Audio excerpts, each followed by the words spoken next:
Your energy is what allows you to experience your reality. But what kind of energy?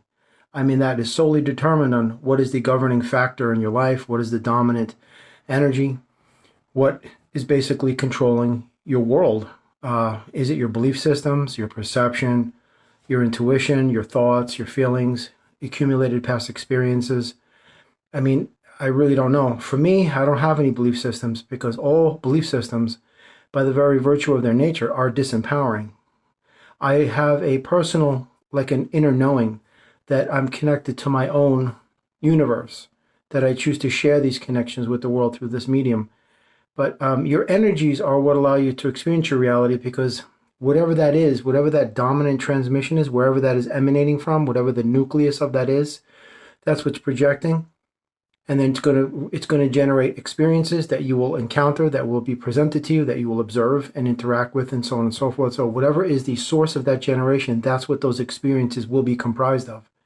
It could be a belief system, your perception, your intuition, your thoughts, your feelings, your emotions, impulses, instincts. I don't know. It's a myriad of things. It could be just a whole bunch of things jumbled up at once that generate these things. So like you could be very irrational, emotional, and that'll generate a specific set of experiences that becomes your reality in that moment. It could be let's say it could be an impulse that is the catalyst of that generation of ideas that spring forth into these experiences that become your reality. It's never ending because I've always stressed highly in my videos through my channel that everything is limitless.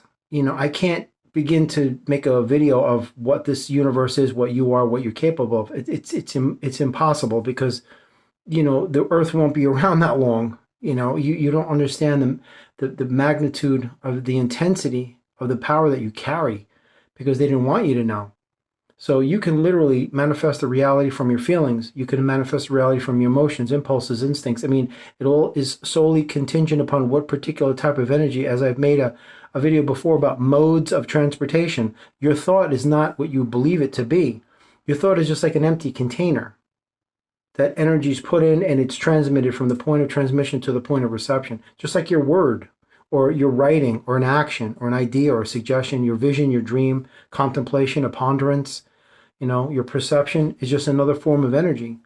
It's like a mode of transportation. Your demeanor, your temperament, your mood, attitude, behavior, posture. I mean, it's all just containers for specific energies to be carried. For example, if you have an intention, that's an energy that's inside that intention that's carried.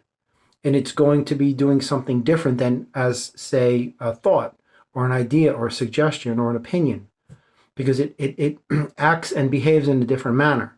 Like, if you're in a conversation, well, can I have some thoughts on that? Can I make a couple of suggestions?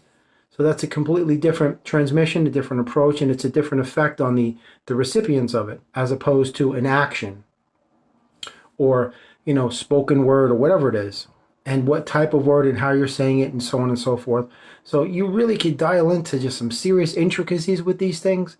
I like to bring these things to your attention because people don't really think of things this way. This is just one of the gifts that I've been given, that I view the world this way. That's why I share my perception on life, on, the universe and so on and so forth. But it's your energy that generates the experiences that become your reality, whatever that energy is, wherever it's stemming from. You know what I mean? Wherever that power supply and the fuel source is, the nucleus, the catalyst, the impetus, whatever that driving force is that starts that process, that ignites that engine of creation, whatever it may be. That's why I always say if you're going to do something that requires paperwork and such, it's always good to be bringing from a nucleus standpoint a prudent, pragmatic, logical, figurative, analytical energy. This way you can, you get your business done. When you're at a party with your family, then that's all feelings and emotions. So you have to be able to learn to differentiate when these things are needed, feelings and emotions, and when these things are needed, your logic and your common sense and your prudence and your intelligence and so on. Because sometimes if you crisscross, you can get in a lot of trouble. And it's not fun to try to have to yank yourself out of a situation that was unnecessarily created. So that being said, I mean, energy creates the energy is what allows you to experience your reality. And it depends on what that initial catalyst was. It can be anything. It can be an impulse or a contemplation. It could be a ponderance, an idea. It could be a thought. It could be anything. Your awareness. It could be your perception. It could be your intuition, your intelligence, your comprehension.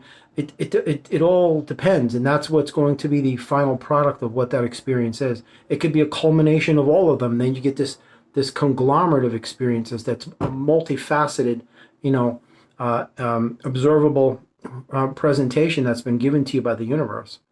So, but don't forget something before I go. Human beings are overly complicated. If you look at nature, you don't see any squirrels or birds or great white sharks in any therapy. You don't see them going nuts, going crazy. They do have an ego. They do have feelings and emotions, but they don't have what human beings have. That's an inherent contradictory nature that makes them inherently dysfunctional. This is why human beings always like to dissect and analyze and break things apart, and to no end. Just to find out, how does this work? How does this process begin? I guess it's just the inquisitive nature of human beings to do such things. But I like to just sometimes it's good to know, but you don't take it to such a level where you just start actually exhausting yourself with these types of things, especially breaking down your own personality, your character, trying to understand the human ethos or human psychology or so on and so forth. It gets tiring.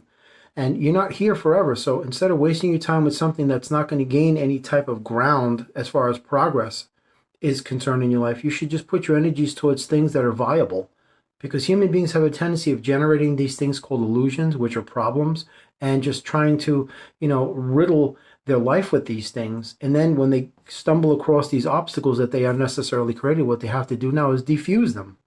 And you don't see any of Mother Nature doing this. A squirrel gets up, they go do what they do. They go to sleep at night, and then they're back up again the next morning. I mean, they got it. They have it right.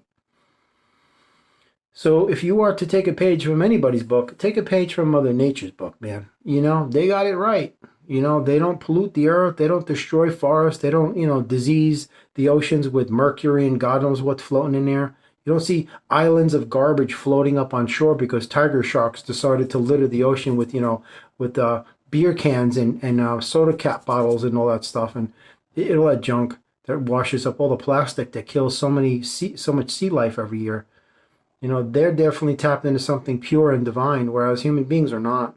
Human beings are overly complicated because of the fact that what is generating your experiences that become your reality is something that is inherently convoluted from the very onset of its inception.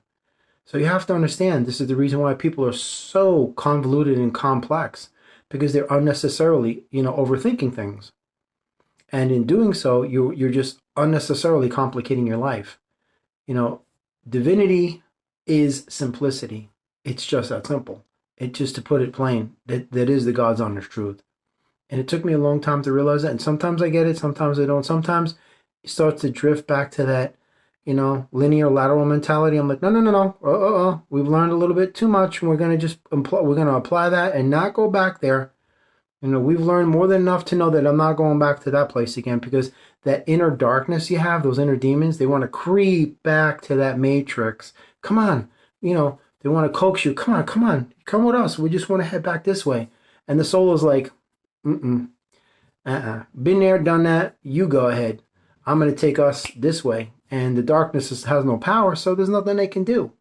But again, I always encourage you to explore every possible YouTube channel you can, because this is just one channel and one facet of an infinite myriad of facets that we call our beautiful and wonderful universe.